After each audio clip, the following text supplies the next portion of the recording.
जैसे ceiling fan है, इस सीलिंग फैन पे क्या होता है, जैसे ही क्या बनेगा, मैग्नेटिक फील्ड बनेगा। दो प्रकार की मेरी वाइंडिंग है, एक प्राइमरी वाइंडिंग है और दूसरी कौन सी है, सेकेंडरी वाइंडिंग। और हमारे किसने बोला है, माइकल फैराडे ने बोला। माइकल फैराडे ने क्या बोला है कि जब कभी किसी कॉइल, जो ये जो कॉइल, इन कॉइल में अगर जब हमारा मैग्नेट बनना चालू होगा तो यही मैग्नेट, जो मैग्नेट होता, मैंने आपको क्या पढ़ाया था, एक आपको वो पढ़ाया था, किसके बारे में जानकारी दी थी आपको जो जानकारी दी थी वो मैंने आपको उसके बारे में बताया था कि जब कभी आपकी इलेक्ट्रिसिटी जो होती है वो एक प्रकार की क्या है, एनर्जी। इधर को आ जाओ, वहां समझ में आ रहा क्या आप लोगों को, एक प्रकार की क्या है, एनर्जी है।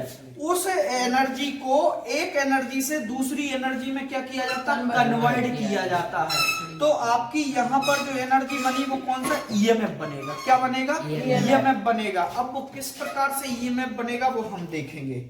इसको हम क्या करेंगे, सप्लाई दिए, सप्लाई देने के बाद देखो ये मैग्नेट बन रहा है आपका, थोड़ा पास करके दिखाओ, ये देखो ना आपका ये देखो ये मैग्नेट बन रहा है आपका, पकड़ रहा है ज्यादा देर में मैग्नेट बन रहा, आप खुद चेक करो, बन रहा मैग्नेट। इस मैग्नेट को क्या करेंगे, ये क्या, बंद कर दीजिए, ये क्या है, एक प्रकार की क्या है, एनर्जी।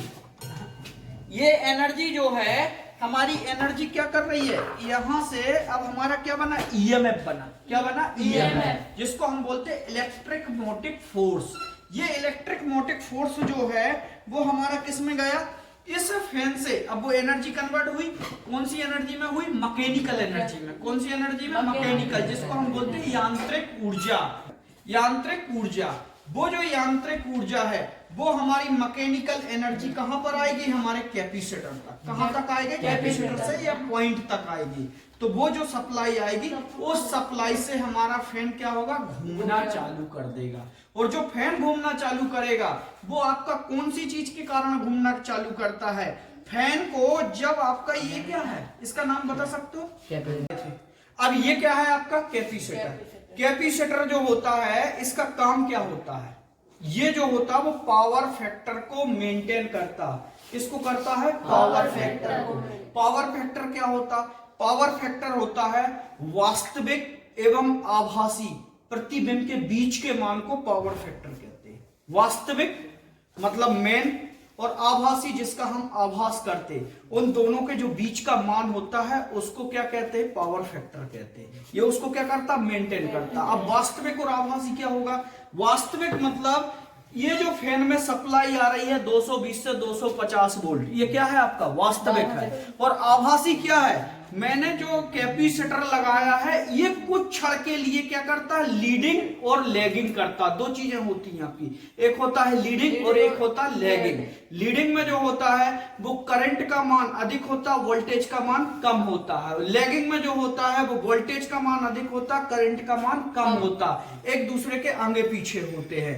तो ये एक किस्म से अनुभव कर सकते हैं हम कि जब स्टार्ट होती है आपकी सप्लाई, तो स्टार्ट होने पर कोई भी चीज जितना कंटिन्यू रनिंग करती है उससे लगभग 3 गुना के आसपास वोल्टेज अधिक लेती है। लगभग ये स्टार्ट करने के लिए 600 वोल्ट लेता। कितना वोल्ट लेता, 600 वोल्ट। वो कितनी देर के लिए लेगा, एक क्षण के लिए। आभास कर सकते हैं हम, उसको चेक तो कर नहीं सकते, क्योंकि जितनी देर में हम मल्टीमीटर या कोई वोल्ट मीटर अमीटर लगाकर हम चेक करेंगे तो उतनी देर में चेक ही नहीं कर पाएंगे।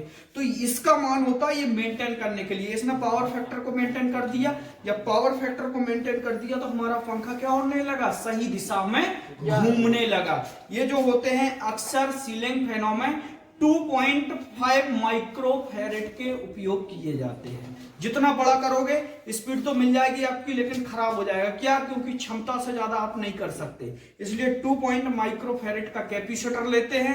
इन वायरों को, एक वायर को आपके लाइन केस में कनेक्ट कर देते हैं, दूसरे वायर को यहाँ पर जोड़ते हैं, यहाँ से आपकी सप्लाई देते हैं। सप्लाई देने पर आपका फैन क्या हो जाता है, घूमने लगता है। मैकेनिकल एनर्जी आपकी जो फैन में आपने कौन सी ईएमएफ बनाया, ईएमएफ से आपकी मैकेनिकल एनर्जी उत्पन्न हुई, वो मैकेनिकल एनर्जी से आपका फैन चलने लगा। ये सीलिंग फैन होता है। ठीक है, इसमें 2 प्रकार के बेयरिंग लगे होते हैं, 2 प्रकार के बेयरिंग होते हैं। इन बेयरिंगों को निकालने के लिए पुली पुलर का उपयोग किया, सॉरी बेरिंग पुलर का यूज किया जाता है। किसका किया जाता है? बेरिंग पुलर का यूज किया जाता है, जो कि ये सर ने बताया ये होता है आपका इस तरीके से, ये दिखा दो यहां पर इस तरीके से, यहां से आप इसको जैसे कसते जाओगे आपका वो बेरिंग खींचते जाएगा। एक होता है आपका बेरिंग पुलर, दो खांचे वाला होता है, बेरिंग आपने लगाया उसको कसते जाओगे वो खींचते जाएगा उसको। और एक होता पुली पुलर, पुली पुलर में 3 पॉइंट होते हैं, बेरिंग पुलर में 2 पॉइंट होते हैं। क्लियर?